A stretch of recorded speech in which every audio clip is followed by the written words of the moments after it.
بسم اللہ الرحمن الرحیم. اشکران سننے والے ساتھیوں، آج میں آپ لوگوں کو دارالعلوم کراچی پاکستان کی سیر کروانا چاہوں گا کہ دارالعلوم کراچی پاکستان کا بہت ہی بڑا دینی ادارہ ہے اور ہمارے لیے پاکستانیوں کے لیے بہت بڑی یعنی کہ نعم ہے اور نعمت ہے، خاص طور پر ہم کراچی والوں کے لیے. تو یہاں پر داخلے ابھی شروع ہونے والے ہیں. تقریباً جو عید کا مہینہ ہے شوال کے تقریباً 9-8 کو، یعنی کہ جو 7 دن پورے ہوں گے تو داخلے شروع ہو جائیں گے. تو خاص طور پر درس نظامی کے داخلے شروع ہو جائیں گے. تو یہاں پر میں کھڑا ہوں تو پیچھے آپ لوگ دیکھ رہے ہیں تو مسجد کی جو مین دروازہ ہے باب الشفیع کہلاتا ہے، یعنی کہ شفیع مفتی شفیع صاحب کا دروازہ. تو آئیے میں آپ لوگوں کو مکمل طور پر آج دارالعلوم کراچی کی سیر کرواؤں گا اور دارالعلوم کراچی کے بارے میں بتانے کی کوشش کروں گا کہ دارالعلوم کراچی میں یعنی کہ کس مقصد کے لیے مفتی شفیع صاحب رحمہ اللہ نے اس کی بنیاد رکھی اور اس کو بنایا ہے.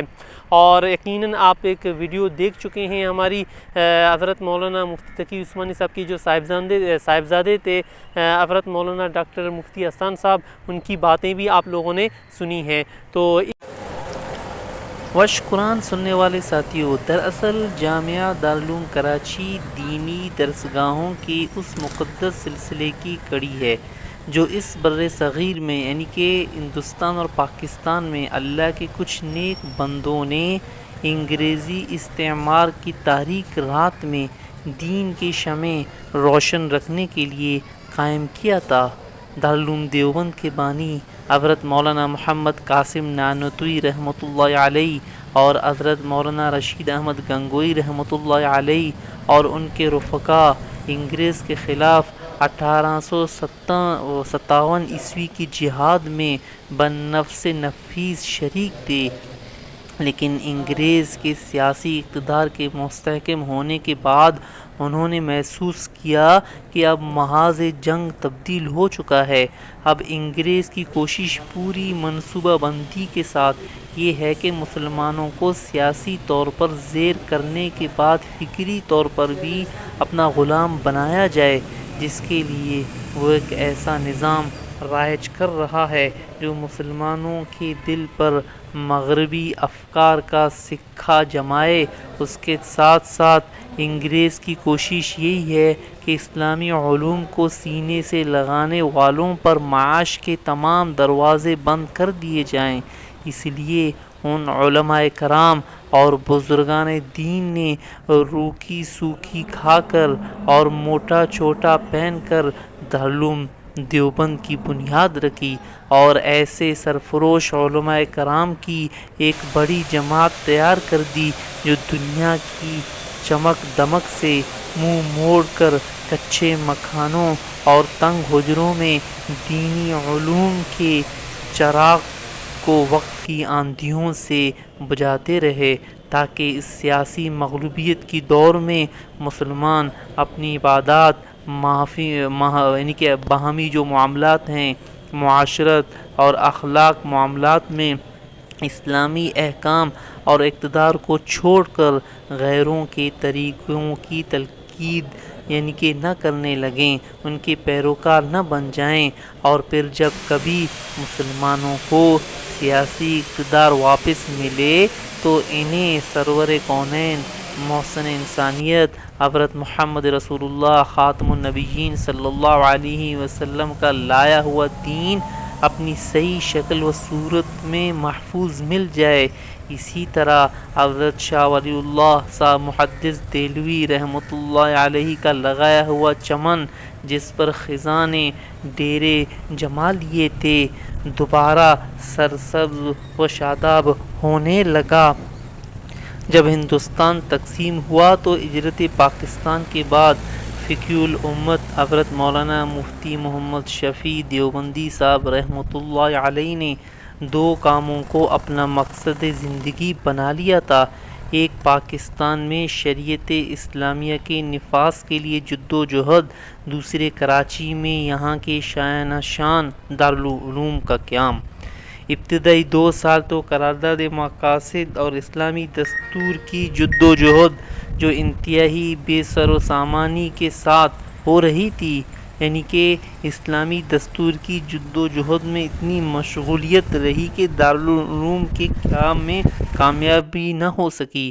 کراچی جو قیام پاکستان کے وقت پاکستان کا دارالحکومت ہونے کے علاوہ لاکھوں مسلمانوں کی عظیم آبادی کا شہر تھا، اس میں کوئی ایسا مرکز نہ تھا جو یہاں کی دینی ضروریات کی کفالت کر سکے۔ اس لیے شدید ضرورت تھی کہ یہاں کوئی ایسا مرکز قائم ہو۔ چنانچہ مفتی اعظم حضرت مولانا مفتی محمد شفیع صاحب نور اللہ مرکزہ نے نہایت بے سر و سامانی کے عالم میں محض توکل علی اللہ صرف 2 اساتذہ اور چند طلبہ سے محلہ نانک کھواڑہ میں ایک پرانے اسکول کی بلڈنگ میں ایک مدرسہ اسلامیہ قائم فرما دیا، جس کا نام دارالعلوم کراچی قرار پایا۔ یہ دراصل شوال 1370 ہجری بمطابق جون 1951 میں قائم ہوا۔ دارالعلوم کے قیام کے بعد پاکستان کے تمام صوبوں اور اضلاع سے طلبہ جمع ہو گئے۔ مزید برآں Hindustan, Burma, Indonesia, Malaysia, Afghanistan, Iran, ترکی وغیرہ اسلامی ممالک سے طلبہ کا رجوع ہوا، جس سے بحمدللہ جامعہ دارالعلوم کراچی نے بہت قلیل عرصے میں عالم اسلام میں دین کے مضبوط قلعے کی حیثیت اختیار کر لی، جو دیکھتے ہی دیکھتے طلبہ علوم نبوت اور داعیان دین کا مرکز بن گیا۔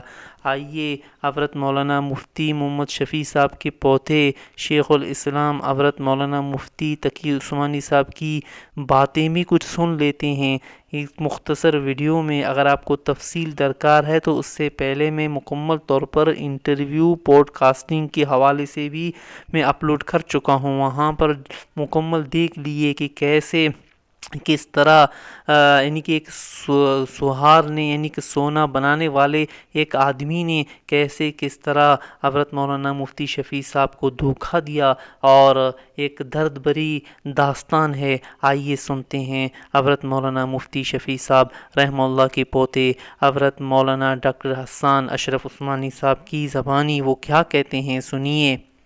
دیکھیں، جب دین کا کوئی کام شروع کیا جاتا ہے نا تو اس کے اندر بہت سارے مسائل بھی پیدا ہوتے ہیں۔ میرے دادا محترم جب وہاں سے تشریف لائے دیوبند سے، میرے والد صاحب کی عمر اس وقت تقریباً 13 سال تھی، تو جب یہاں پر آئے تو انہوں نے اپنا سونا جو ہے نا وہ گروی رکھوایا ایک سونار کے پاس، سارا سونا جو تک جمع کیا تھا، بلکہ گھر بیچا، گھر کا سونا بھی جمع کرایا، اور اس سے پیسے اس سے ڈلیاں بنوائی۔ وہ ڈلیاں ہوتی ہیں نا بسکٹس جو ہوتے ہیں سونے کے، وہ بنائے کہ بھئی یہاں پر آگے کھلا کر لیں گے۔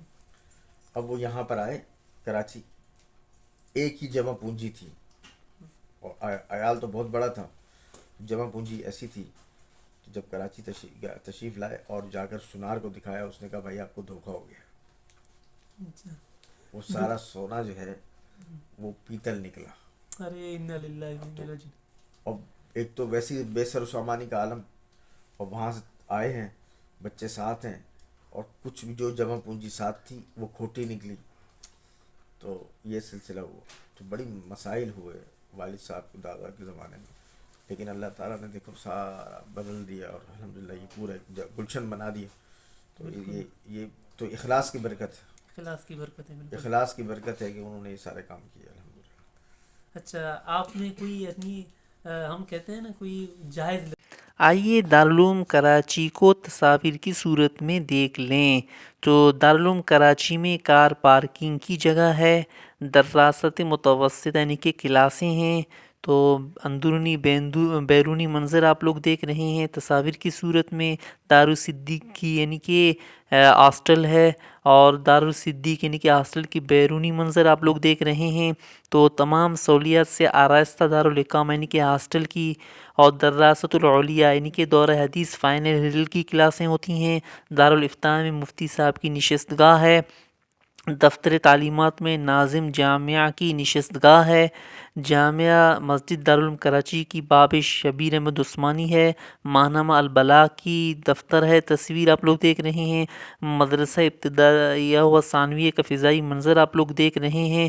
تو انتہائی پرشکوہ عمارت ہے یہاں پر، تو آپ لوگ یہاں پر آ کر اپنے بچوں کو داخلہ یعنی کہ دے سکتے ہیں۔ پرائمری و سیکنڈری اسکول کی پرشکوہ عمارت آپ لوگ دیکھ رہے ہیں۔ تو سیکنڈری اسکول کا مرکزی دروازہ آپ لوگ دیکھ رہے ہیں۔ صدر مدرسۃ البنات یعنی کہ لیڈیز کی جو مدرسہ ہے، لڑکیوں کی مدرسہ ہے۔ مکتب اقتصادی اسلامی کا سیمینار ہال آپ لوگ دیکھ رہے ہیں۔ جامعہ کے شعبہ حسابات کا اندرونی منظر آپ لوگ دیکھ رہے ہیں۔ جامعہ دارالعلوم کراچی کا کتب خانہ لائبریری آپ لوگ دیکھ رہے ہیں۔ جامعہ کی لائبریری کتب خانہ کا ایک اور منظر ہے۔ مطالعے کے لیے ان کے اسٹڈی کے لیے لگائی گئی کرسیاں اور میزیں ہیں۔ مطالعے کے لیے زمینی نشستگاہ ہے۔ تو مؤسسۃ الحدیث کا دفتر کا اندرونی منظر ہے آپ لوگ دیکھ رہے ہیں۔ مدرسۃ البنات، بنات کہتے ہیں لیڈیز لڑکیوں کا مدرسہ ہے۔ لیبارٹری مدرسہ ابتدائیہ و ثانویہ کی لیبارٹری کا اندرونی منظر۔ جامعہ کے مرکزی صحت کا بیرونی منظر۔ جامعہ دارالعلوم کراچی میں نصب کی گئی ATM مشینیں آپ لوگ